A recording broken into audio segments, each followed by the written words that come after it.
Okay, so here we are.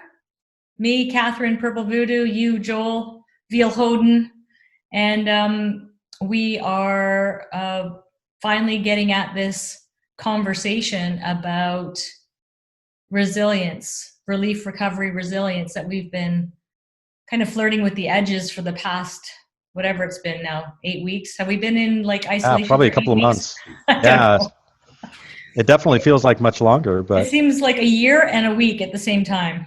no, I think it's been an interesting 8 weeks, right? I mean, for a lot of us, COVID, I'm not even going to use the U word, the unprecedented word anymore, but it's something that caught us all by surprise.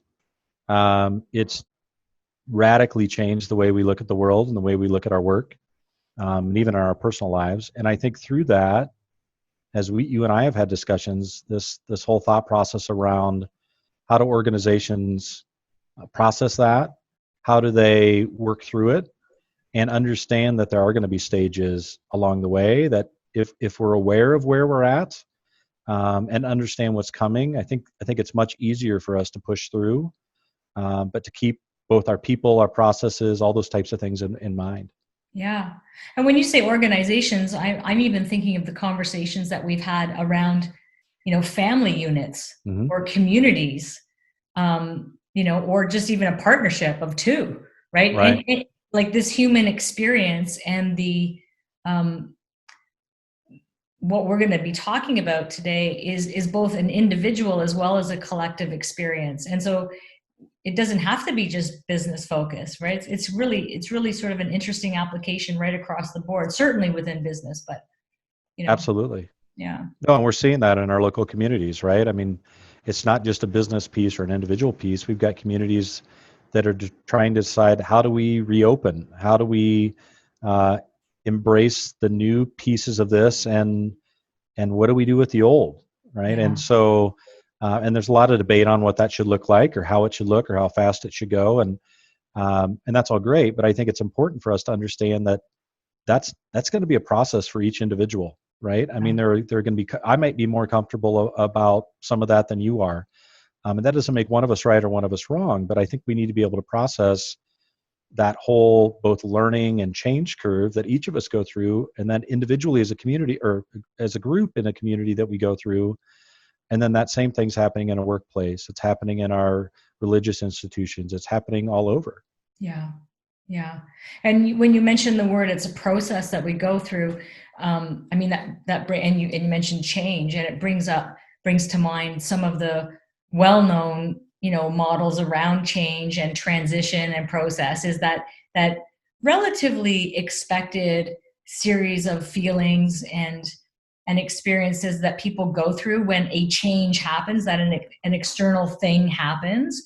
But that process, that transition, that human experience really does take time. And there's no one, it's not a one size fits all, which is Joel goes through it exactly the way Catherine goes through it, exactly the way, Johnny goes through it.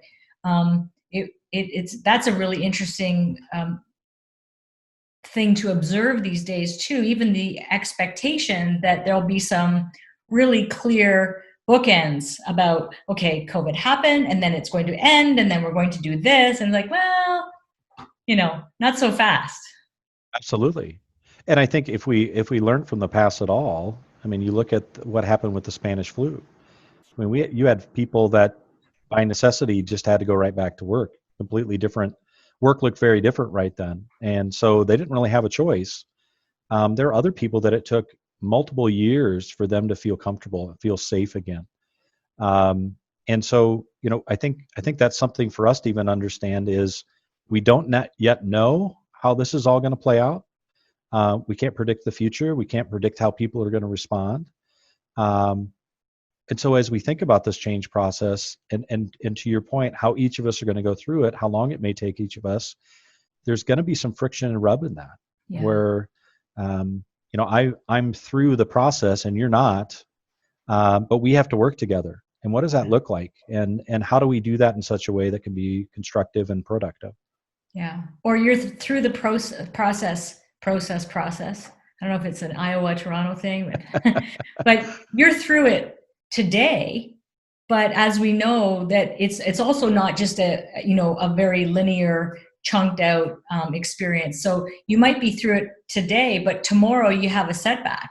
Absolutely. It's like grieving. People say, oh, it's been whatever amount of time, this prescribed amount of time, X happened, and now you've gone through this. And I experienced it this way, so why aren't you there? And you might have been there last week, but guess what?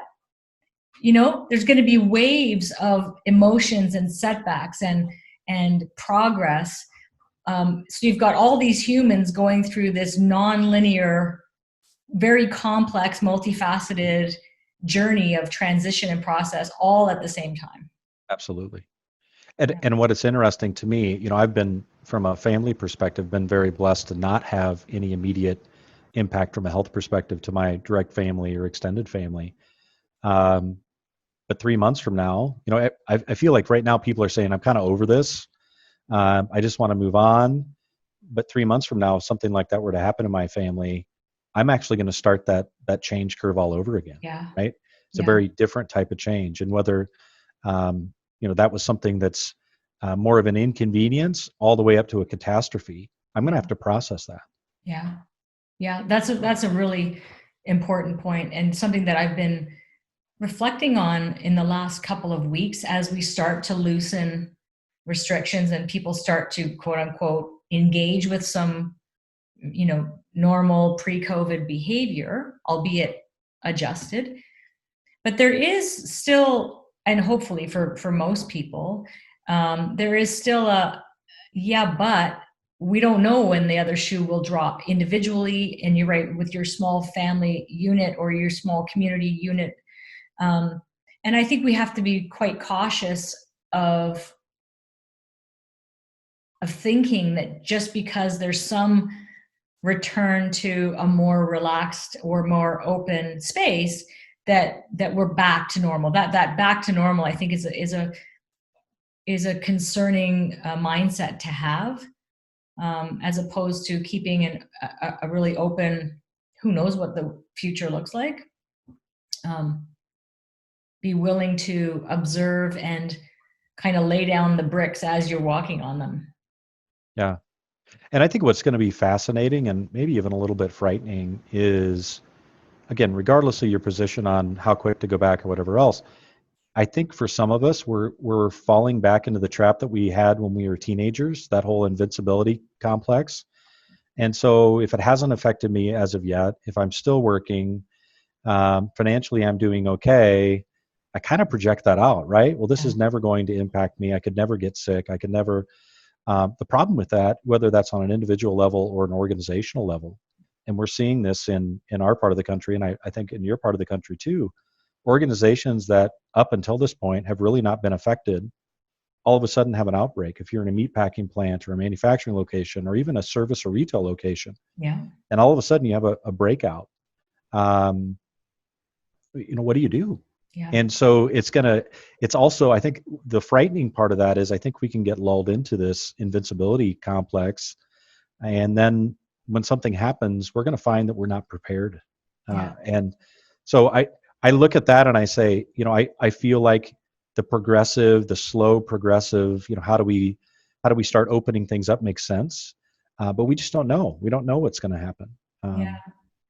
That kind of brings to mind the genesis of this conversation many weeks ago, when you brought to our discussion the notion of disaster relief and disaster recovery. Right, there are very specific stages of disaster hits. Okay, a change, an external event, and then you have various leadership or behavioral necessities, strategic imperatives that you do during the disaster relief phase, and that you do then as you move into the recovery phase.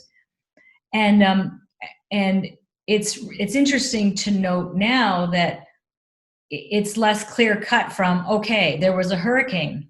Now we do the disaster relief thing and we get to a certain stage and we move into the recovery, and then done, we're back to normal. And Right. we wait for the next hurricane, but it's fairly, and this is indifferent in that there will be multiple waves, for the next, who knows, months, Right. years, And that led us to thinking about how do you move from relief to recovery to resilience, and in fact begin building resilience all the way through, like right from the get-go. Start having those conversations, start thinking about what kind of behavioral or thinking patterns and habits that you need to cultivate, so that as the next wave and the next wave and the next wave happens, you're actually building that resilience muscle, so that people are able to not be pushed right back to square one every time we're hit with another, oh my gosh, there was an outbreak again. Yeah.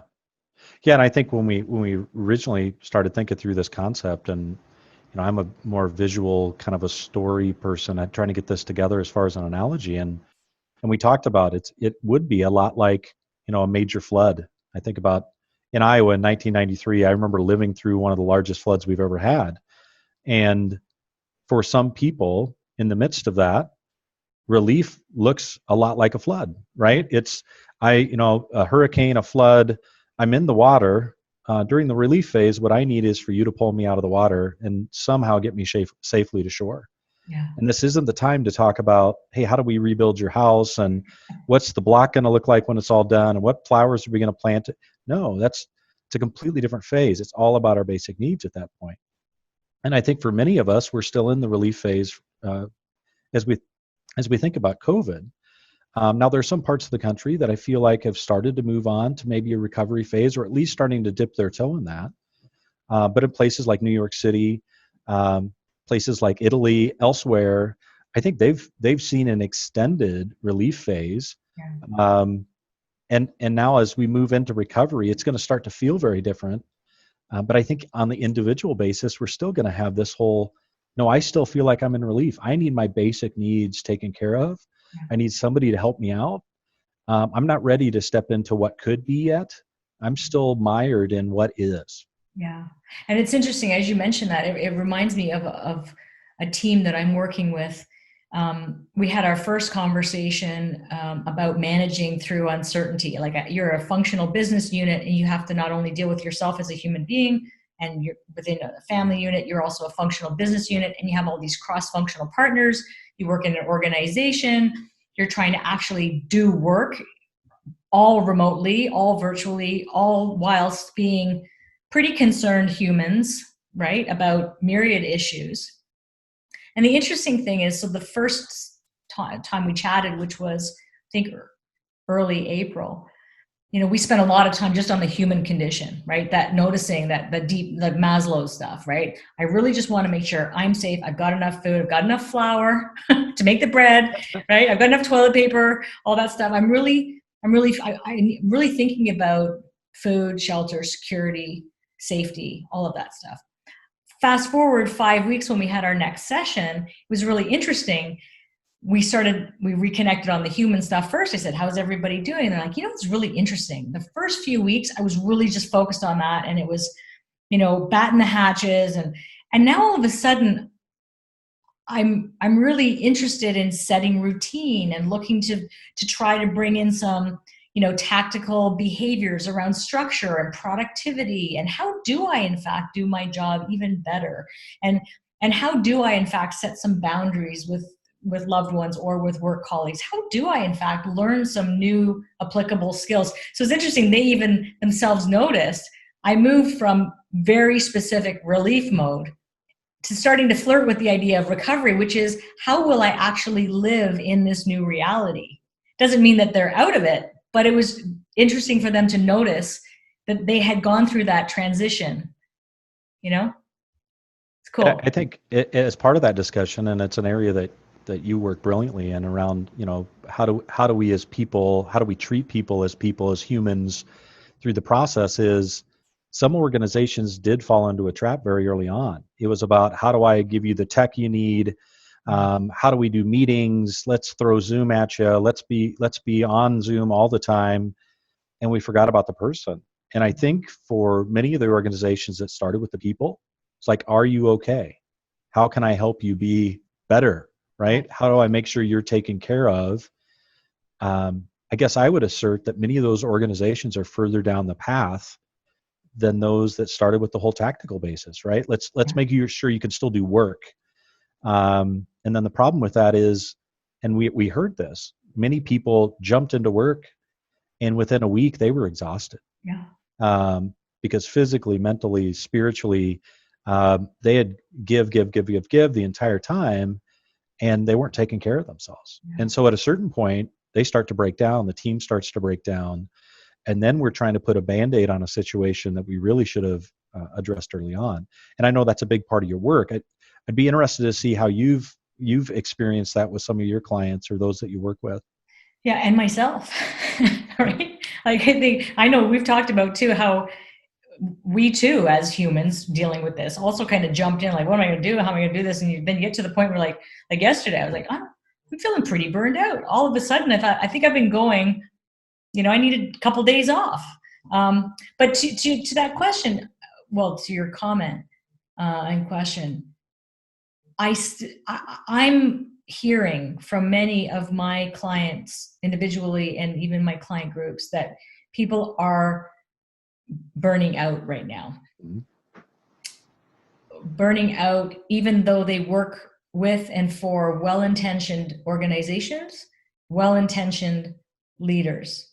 If you ask these leaders, are you a people-centric organization? Do you have a people-centric focus? They would all say, of course we do. We're a values-based organization. We feel very strongly about the well-being of our people and of our balance. And yet, the ecosystems that they've created and maintained do not, in fact, support that. So what I hear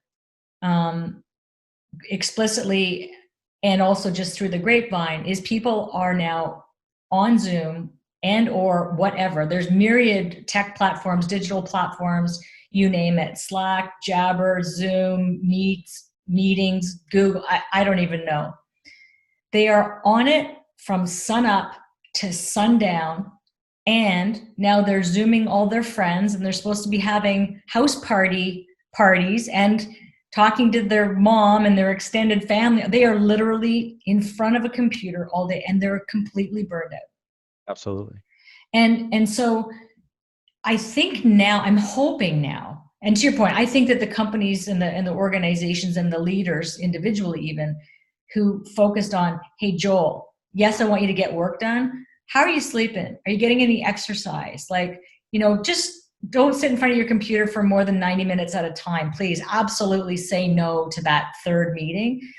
I think that they're probably not hitting that burnout as quickly as the others. But the time is upon us when that's happening. And then again, burnout is not a new thing either. People will stop being productive. Work will stop being, as efficiently done, as meaningfully done. We will stop seeing the kind of, attention to outcomes and adherence to strategic focus that we do when the human machine is actually operating more effectively. Yeah. Did I answer your question? I went off on a tangent. Well, so I think, and maybe to riff off of what you said, I think one of the things that what's the word I'm looking for? I think one of the things that we struggled with very early on as organizations and individuals is in that tactical, how do I do my work? How do I keep on top of my family? All those types of things. We focused on communication, and I'm not so much, I think we confuse that with connection. Yeah. Right. And so we did a really good job in organizations of saying, hey, let's get on Teams or let's get on Slack or let's make sure we're on a phone call first thing in the morning to make sure everybody knows what everybody else is doing. And I'm not going to degrade the importance of that, but I think we leaned on that too much to really be a connection point too. Yeah. And so for you and I to get on Zoom and just talk is very different than you and I getting on Zoom to have a meeting, Yeah. right? Or to get through a project. And I think we miss all the little nuances of being in the office and what a lot of people are calling like the water cooler talk. But I'm even thinking about the times where, I'm sitting at my desk and I have an aha or I've got a question or whatever, and I can just pop my head up and say, hey, John, what do you think about this? Or here's something that just happened. Can I get your feedback on it? Right. And you think that there is that's just communication, but there's a strong connection there. Yeah. And for me to have that trust and comfort with somebody, I'm not sure we can totally replicate that online or virtually. Yeah. I think there are ways that we can try, and the technology continues to evolve. But when we talk about the difference between relief and recovery, I think we have to think about and the human condition in the midst of that relief. Are we creating ways to communicate, or are we creating ways to connect? Yeah. Because I think if we don't think about that valuable aspect, it just leads to that burnout. I led a webinar a couple of weeks ago now on this whole the transition to virtual work and leading through difficult times. And I asked the question at the very beginning through the chat and said, how many of you are feeling burnt out? And if you, on a scale of 1 to 10, how would you rate yourself? 10 being I'm there, right? I'm done. I'm cooked. To 1 being I'm awesome. I didn't have a single person on that webinar that rated themselves below a 6. Yeah. And I had a number that rated themselves a 9 or a 10. And this is 30 days in, Yeah. right? And so if some of those folks haven't decided or figured out how to, double back and start taking care of themselves, I hazard to guess that now they're a 12 on a scale of 10, right? They're not only are they burnt out, but they're burning other people out. Yeah. And that level of disengagement is going to be hard for us to remedy if we don't get back to that connection and taking care of the people. Yeah. And it really does come back to balance and well-being of the individual, of the team, of the organization, of the whole, ecosystem. I know we've talked a bit before about, using almost a tech triage approach. I mean, it's great if you can just say, hey, John, but you can, like, I've been trying to not be on Zoom very much. I've been trying to just phone people or text them, a quick little thing for that reason. And you're right, there's certain things that never going to replicate a live in-person hanging around. But I think even just recognizing the real value and necessity of and holding each other accountable to that white space, to that like you have my permission to completely check out for a day or a half day or a few hours. And I won't say, oh, I know you have that space, therefore I will now try and use that space. That's what I'm hearing. But that, just as we don't evolve that fast. we're not used to being on. I was listening to the radio show earlier this morning, and they were talking about Zoom fatigue. And they were saying, like, people, if you think about it on Zoom too, they feel like I'm on camera. Now I'm on camera like there's a certain level of I'm on stage now all day, every day. There's a real intimacy. People are coming into my home in some cases. There's such a multi-layered, complex set of newness, of uncharted waters that we're all experiencing all at the same time. Yeah. As you said that, it reminds me a bit what you hear from celebrities or movie stars, right? Where they get propelled into, they take a certain part or they have a hit song or whatever else, and they go from being kind of a nobody to somebody everybody wants to watch 24/7. Yeah. And that level of, like you said, just being in the spotlight, being under that kind of that critical eye or, and I'm not sure many of us are ready for that. Yeah. And as you mentioned, as I've worked with people, done coaching, different things like that via Zoom, one of the things that I'm noticing at the beginning, people were okay turning on their cameras, like, hey, let's talk. I want to see people. And now in some ways they're starting to retract from that because they don't want people in their homes. They don't want people kind of peering into their lives all the time. And I'm even seeing some people start to skip meetings, right? They're just, if you need me, shoot me an email or something else where I can keep that buffer. Well, and I think, and we talked about this before, likely what is starting to happen is the bad meeting behavior from before is starting to come into our new digital space. And hey, a bad meeting's a bad meeting. So and again, layering on that added complexity of like, I have to be on, I've got to make sure my place is clean, I've got to do all this other stuff. Yeah, there's a lot of layers. I'm finding, I mean, you mentioned coaching using Zoom. I've always preferred coaching over the phone for that reason. And I'm doing it almost explicitly now and solely now over the phone to mitigate just another Zoom call, right? Yeah. Or another insert video platform here. Yeah. I was wondering if it may be valuable. And you and I kind of fancied up our napkin scratch model when we were talking about our relief, recovery, resilience. Maybe it'd be valuable to just pop it up on the screen and speak really quickly to, how we're kind of thinking about this. What do you think? Yeah, let's do it. Okay. Is where people can see how fancy we are. It's amazing what some shapes on a PowerPoint slide can do. I mean, actually, the cool thing is when you look at this, you can actually see how we, in fact, scratched it out on a napkin first, right? It wasn't that difficult. But, I mean, it's kind of cool because what this shows here is what we've been talking about, right? There are separate, relief and recovery stages for sure, and certainly some overlap. But recognizing that there's an opportunity all across that experience to start developing resilience. And one thing that I've been really thinking about over the past couple of weeks in feeling some of that burnout myself, in feeling some of that necessity to find balance is you can't get resilience without going through adversity. Yeah.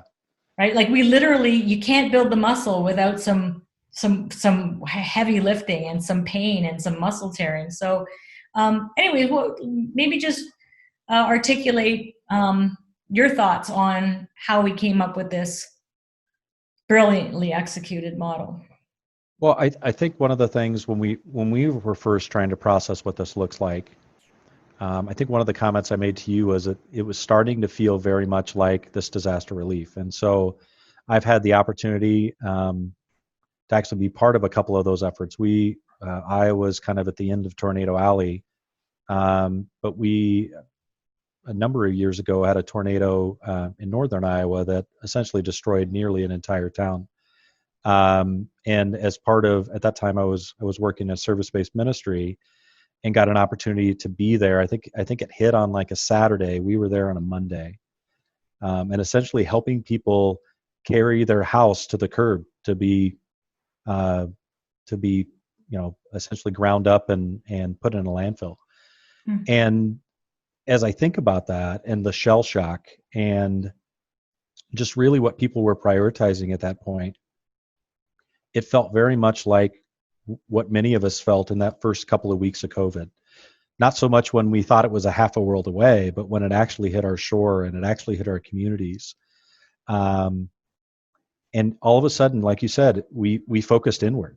How do I take care of myself, my family? How do I make sure what we have is going to be enough? How do I think about my safety? All those types of things. And for many of us, as we mentioned already, that relief phase can last quite a while. The interesting piece for me, and this is where, as you and I spoke about it, if you had asked me originally about resilience, I would have said, well, resilience doesn't really come until far down the line, right? But to your point, in the midst of adversity, that's where we really start to build that resilience, to be able to adapt and overcome some of the situations that we're in. And it's definitely not easy. Yeah. And I think when we started building this model, that purple triangle is supposed to be, how does resilience build over time? And at the very beginning, we may not feel like we've got very much resilience. But what kind of struck me is one of the things, at least for myself, that has been helpful in that process is this whole thing, and not to throw another R in here, but this thought about reflection. Yeah. And what am I learning along the way? What am I learning about myself that I don't necessarily like, and how I'm responding to this? How am I maybe pushing up against challenges I wasn't really expecting? And what am I going to do about it? So for me, in building resilience during this time period, it's taken a lot more reflection than I've probably done in the past, and truthfully, even what I was comfortable with. Because I always felt like I need to do. I've got to be moving forward. That whole um, that shark analogy, right? If a shark doesn't move forward, it drowns. I don't know what the heck Yeah. I don't want to ever get that close to a shark to find out. But I think for many of us, if we don't stop and pause, um, it we move in that other direction, right? We almost become uh, become stuck in place, right? That resiliency is not going to build. And then as we move into that recovery phase, it's the resilience, it's the stacking that we do along the way of, hey, I made it through yesterday, and now I made it through 2 days, and now I made it through a week. It's a little bit too like those folks that are in the addiction and recovery movement, right? It's one day at a time, but I can stack all those days on top of each other. Yeah. And now the world looks very different, right? Now I've come up against challenges, and it doesn't matter what the next challenge is. I've got some sort of a baseline that I can work from, because I've adapted and overcome before. Yeah. Yeah. And that the resilience, the stacking, also it's that one day at a time and all of a sudden you've got a bunch, but it also, and that reflection and awareness and and looking back going, where was I and where am I now, also supports that resilience for when the next wave hits or when the next little setback hits. So you still might go, oh my gosh, seriously? And you can say, okay, here we are. I might be a little bit back. I might be a little bit back into the relief phase. I might be a little bit further back in the recovery phase. But now I've developed that resiliency. I developed that mindset, that mindfulness, possibly a perspective that really does enable me to continue to build that over, um, and just handle the next thing and the next thing and the next thing. So although as humans we will continue to go through those fascinating feelings and reactions and thought patterns as we deal with more external events, we're able to handle them with more grace, more presence, and more resiliency. Yeah. And I love the word you just used there, this whole thought process of grace. So, um, for two reasons. One, I don't think we give ourselves enough grace during this process. I think too many of us expect to be experts Mhm. on change or be able to move through this very quickly and be resilient and be kind of a role model to others. And then when we look in the mirror and realize that's not the case, there's some shame as part of that. I mean, we just don't give ourselves enough grace and understanding. But the flip side of that is, how are we extending that grace to others? And not just the people that may work with us or work on our teams or in our organizations, but just the world at large. Yeah. What's been interesting to me, at least in my community, is, and I live in a small rural community, but it's been interesting to see how people now interact with each other. When they first opened things up and you could go out on walks as long as you social distanced, before you would see people running with their headphones on and they would hardly look at you, right? They might give you a little bit of a nod or whatever else. Now, when we've been disconnected for so long, they almost feel like they want to stop and say hello and give you an elbow bump or whatever else. You don't even know the person. Yeah. But I think it's important for us to understand then that in that process of giving grace to other people and understanding they don't know any better than we do on how to get through this, but that we can get through it together. Yeah. I think that piece of it can be important. Quit trying to be perfect. Quit trying to be, the brave face for everybody else, and be able to say, "Hey, here's what's going on in my life, and I'm going to give myself grace, and I hope that you'll give me grace as well, and I hope that I extend that to others." Yeah. It's both the do unto others, but also do to yourself. Because there's a duality. Sometimes people, there's the treat others as you'd wish to be treated. And the flip side is sometimes you need that self-compassion, right? Right. Because you might be good at giving and being there for everybody else, but you're just wearing yourself down to the nib. Yeah. And I think that grace, that self-compassion, the compassion for the human condition, yourself, your family, and being vulnerable. I know we talk a lot about, what is vulnerability in leadership or in a partnership. And it's not that you don't have the strength and this resiliency and this capability of being tactically really productive and strategic and getting people out of the floodplains and rebuilding the house. But it does mean that you're willing to open yourself up and share that you're going through these transitional feelings and experiences as well. And that in and of itself is the connection that you talked about earlier, that you get that connection when you feel like, yeah, that guy understands what I'm going through. All of a sudden, my burden seems just a little bit lighter.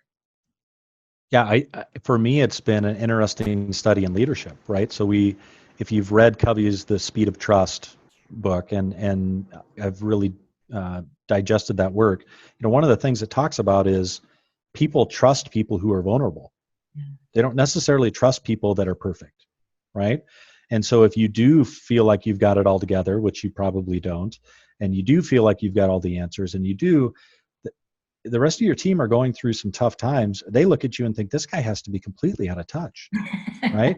Yeah. And they're not going to trust that. But if you're able to say, hey guys, I've never done this before either, but we're going to support each other. We're going to get through this together. I would love your ideas. I'd love your thoughts. I'm going to have some as well. Let's talk through them. Again, it's kind of a lesson in leadership is if I want to build trust with people in the midst of a crisis, I've got to own my own stuff and my own vulnerabilities and be able to share, right? Yeah. If I don't do that, I think we become, artificial, but we're like leadership mannequins, right? Yeah. That look good on the outside, but really have no ability to inspire anybody to follow. Yeah. Or you stay stuck in relief mode, where command and control works well. Hey, Yeah. you go do that, do that, do that. People are like, good, we need that. But you can't stay in that mode through recovery. You can't stay in that mode while you're trying to actually build some resilience with your human compatriots, on this journey. You've gotta minimize that stress response that a human has to this situation, which only by minimizing that stress response enables them to access that solution oriented, creative, innovative, forward thinking part of their brain that has them go, yeah, this is tough, but okay, let's explore possibilities, right? Like, I'm in, coach, I want to be part of this co-creation of solutions. Yeah. And I think that's where a lot of companies are moving into next, right? Is how do we reimagine the way that we do work here? How do we embrace opportunities that we would have never looked at before, but now they've been forced on us, Yeah. right? I think for some it was we're not going to have people work mobily or virtually or whatever else, and that got forced on us, and now we're like, well, it works. I'm not sure really what we were worried about.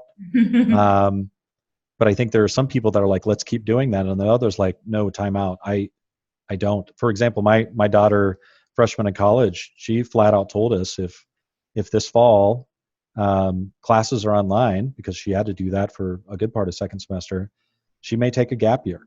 She Yeah. may just work because it's like, I don't want to do that again, right? I can learn that way. I don't want to learn that way. And I think there are going to be some people that do that as well. But as we reimagine the way we do work, and the opportunities that affords us, it'll be fun to watch how teams kind of play in that sandbox. Because in some ways, it's going to allow everybody to have an equal voice, because we all equally weren't prepared, right? Yeah, I hope so. I hope that as we move into the next number of weeks and months, that the majority of organizations don't just create new ways of working at the leadership level. I hope that they really do, open the doors and invite people to co-create and to be truly, some blue sky thinking, and to really keep you think that's a perfect example about university. So you've got kids who do really well online, and then you have kids who go, yeah, I don't want to do that. Okay, so that's binary, right? Okay, I'll take a gap year or I'll be fine online. Well, hopefully there'll be some thinking around that, and maybe some new innovative yet to be discovered way of learning will emerge. We don't know. But even just keeping kids, so in that place, keeping the people who are truly impacted, have them be part of the conversation, have them be part of this co-creation of yet to be imagined, realities.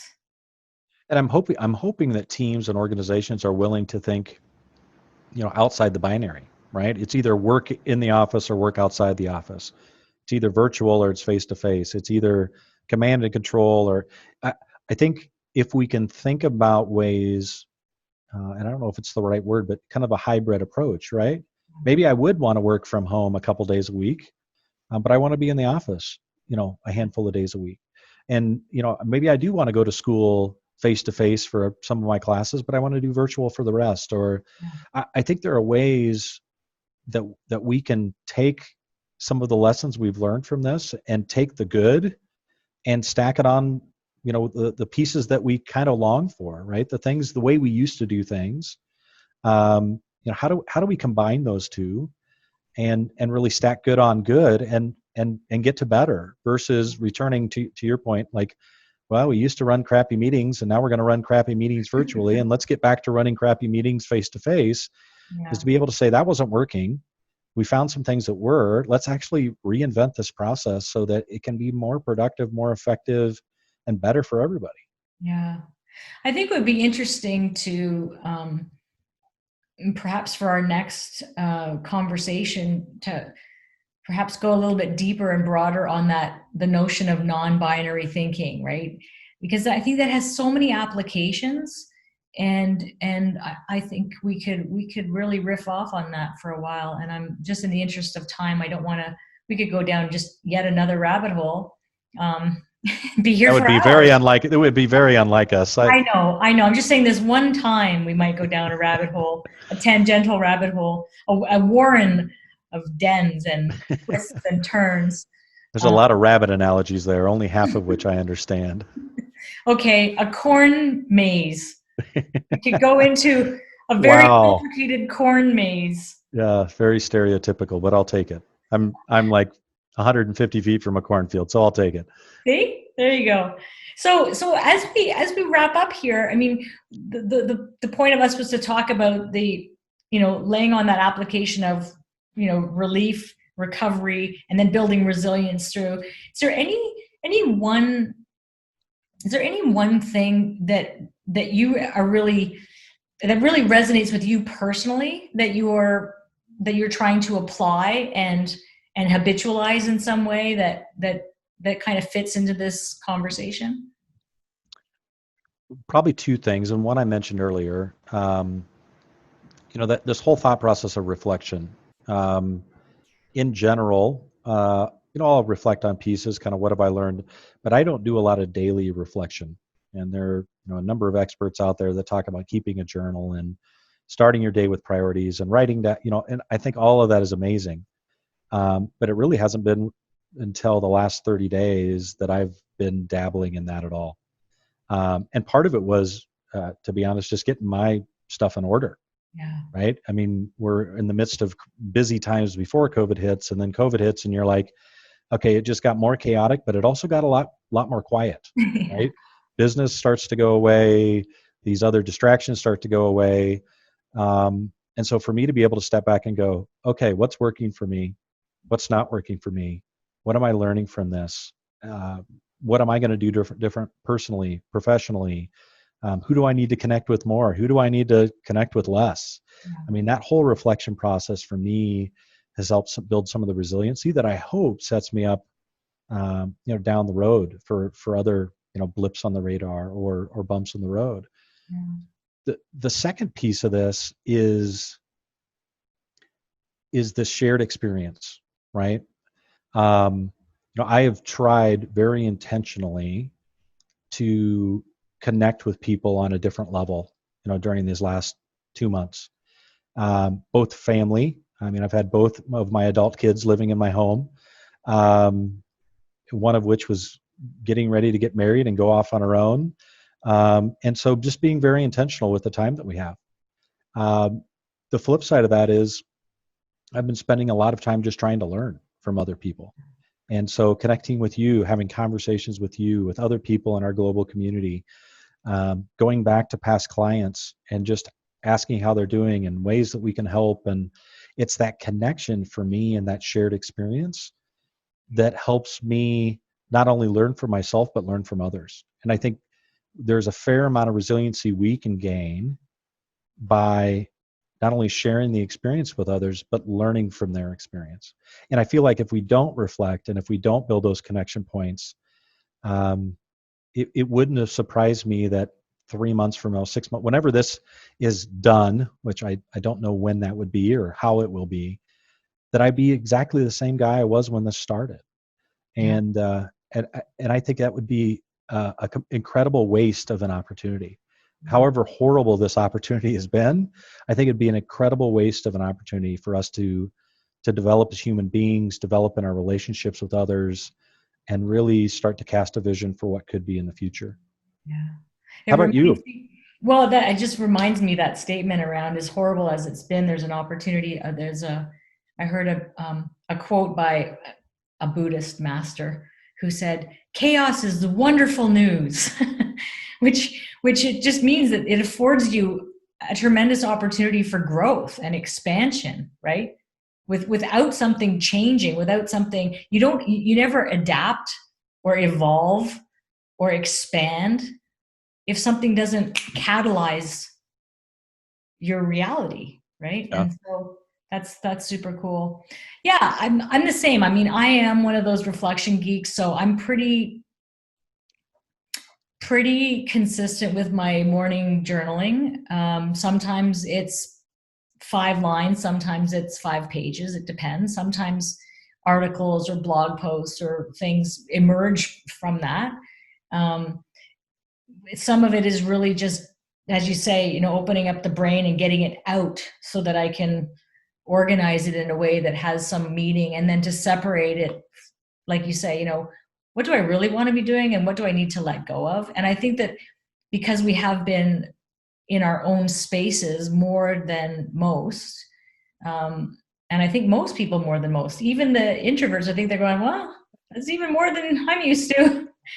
We have been given a really interesting time to reset and to examine the priorities in our lives, to re-examine even some of our belief systems, our values, our behaviors, our thinking patterns, our habits, and to then explore and learn, like, okay, either A, love this and these are things that I want to continue to invest in, or no, I don't, and I need to shift it.